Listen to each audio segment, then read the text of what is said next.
ಚಂದ್ರು, ನಿನ್ನ ಮಗಳೇ ಕಮಲಿ ಕಣೋ. ಪೂರ್ತಿಯಾಗಿ ಹೇಳಕ್ಕಾಗದೆ ಕಮಲಿ ಹೆಸರು ಮಾತ್ರ ಹೇಳ್ತಾ ಇದ್ದೀನಿ.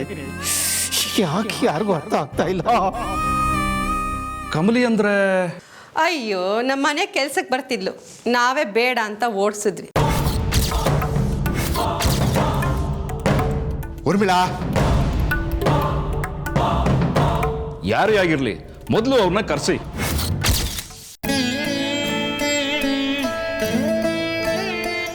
ಅದು ಡಾಕ್ಟರ್. ಹೌದು ಅನ್ಪೂರ್ಣ ಅವರೇ, ಇಂಥ ಕಂಡೀಷನಲ್ಲೂ ಇವರು ಒಬ್ಬರ ಹೆಸರನ್ನ ಕರೀತಿದ್ದಾರೆ ಅಂದ್ರೆ ಐ ಥಿಂಕ್ ಇವರು ಅವರನ್ನ ತುಂಬಾನೇ ಹಚ್ಕೊಂಡಿದ್ದಾರೆ. ಅವರು ಜೊತೆಲಿದ್ರೆ ಇವರು ಬೇಗ ಹುಷಾರಾಗೋ ಚಾನ್ಸಸ್ ತುಂಬಾ ಇದೆ.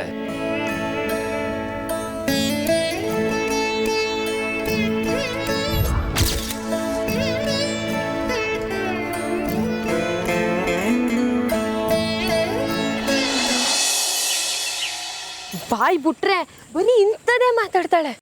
ವಿದ್ಯಾರ್ಥಿ ಹಿಂಗೆಲ್ಲ ಮಾತಾಡ್ತಾರ ಕಮ್ಲಿ?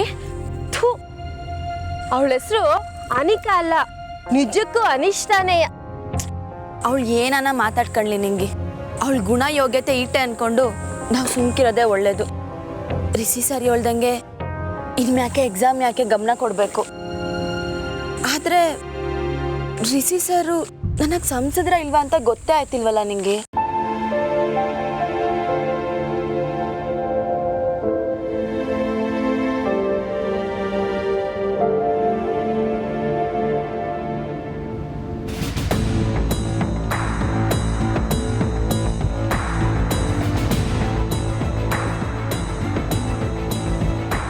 ಚಂದ್ರಿಕಕ್ಕ, ನೀವೇನಿಲ್ಲಿ?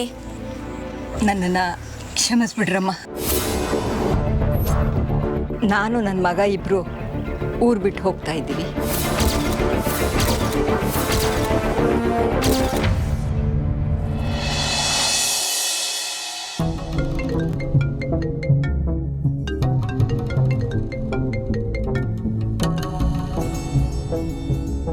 ಹಲೋ.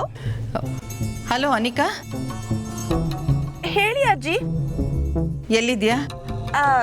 ಕಾಲೇಜಲ್ಲಿದ್ದೀನಿ ಅಜ್ಜಿ, ಇನ್ನೇನು ಹೊರಡ್ತೀನಿ. ಥ್ಯಾಂಕ್ ಗಾಡ್, ಇನ್ನು ಹೊರಟಿಲ್ವಲ್ಲ? ಯಾಕಜ್ಜಿ, ಪ್ರಿನ್ಸಿಪಲ್ಗೆ ಏನಾದರೂ ಹೇಳಬೇಕಿತ್ತಾ? ಆಫೀಷಿಯಲ್ ವಿಷಯ ಅಲ್ಲ, ಇದು ಪರ್ಸನಲ್. ನೀನೇ ಖುದ್ದಾಗಿ ಹೋಗಿ ಕಮಲಿ ಎಲ್ಲೇ ಇದ್ರೂ ಅವಳನ್ನ ಮನೆಗೆ ಕರ್ಕೊಂಡು ಬಾ. ವಾಟ್?